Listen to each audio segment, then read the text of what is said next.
नमस्कार मित्रांनो, सर्वप्रथम तुम्हाला मकर संक्रांतीच्या हार्दिक शुभेच्छा। आणि हे बघा, सकाळी सकाळी उठून मिस्टर बर्डे आणि समृद्धी करत आहेत गरमागरम नाश्ता, कारण की ते कुठेतरी बाहेर जाणार आहेत। ते कशासाठी कळेलच तुम्हाला।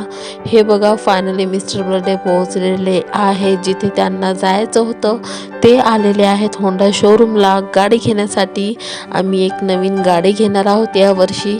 आणि हे बघा, घरी गाडी आणलेली आहे त्यांनी, आणि आता आम्ही दोघे मिळून मस्तपैकी आमच्या गाडीची पूजा करत आहोत। आणि समृद्धी सुद्धा खूप एक्साइटेड होती आणि खूप आनंदित होती। गाडीची पूजा वगैरे करून झाल्यावर आम्हाला जाम भूक लागलेली, आणि मग मिस्टर बर्डींनी डायरेक्टली प्लॅन बनवला की बाहेर हॉटेलला जेवायला जायचा। सो बघा, आता आम्ही वेट करत आहोत आमची ऑर्डर येण्याचा। आणि फायनली आमची ऑर्डर आलेली आहे आणि आम्ही मस्तपैकी जेवणावर ताव मारला। सो खूप मजा आली, आजचा दिवस खूप छान गेला।